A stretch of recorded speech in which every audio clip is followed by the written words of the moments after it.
সকলকে প্রজাতন্ত্র দিবসের অনেক অনেক শুভেচ্ছা। আজকে চলে এসেছি খুব ইজি একটা তিরঙ্গা স্যান্ডউইচ রেসিপি নিয়ে। বাড়িতে যে সমস্ত ইনগ্রিডিয়েন্টসগুলো আছে সেগুলো দিয়ে খুব সহজেই হয়ে যাবে।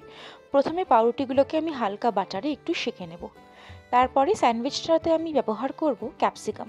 তাই ক্যাপসিকামগুলোকে গোল গোল করে কেটে হালকা বাটারে তাওয়াতে একটু এপিট ওপিট করে নিলাম।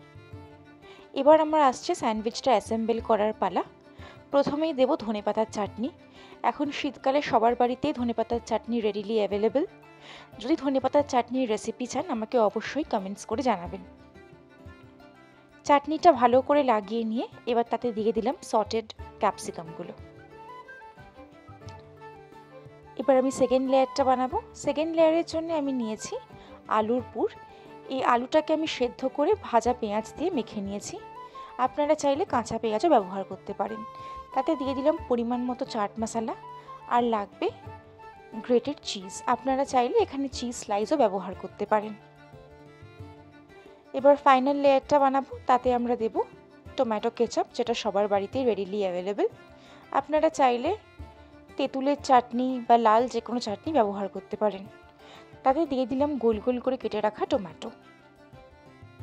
আমার Tiranga sandwich ready to B served.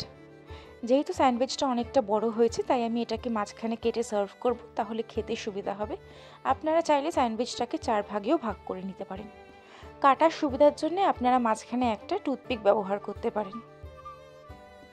বাড়িতে থাকা সমস্ত সামান্য উপকরণ দিয়েই খুব তাড়াতাড়ি এই স্যান্ডউইচটা রেডি হয়ে গেল। এটা বাচ্চাদের খুবই ভালো লাগবে।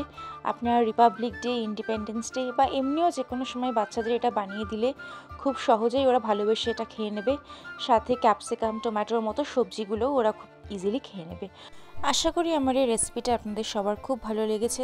যদি ভালো লেগে থাকে তাহলে অবশ্যই লাইক করবেন, শেয়ার করবেন। সবাই খুব ভালো থাকবেন, সুস্থ থাকবেন।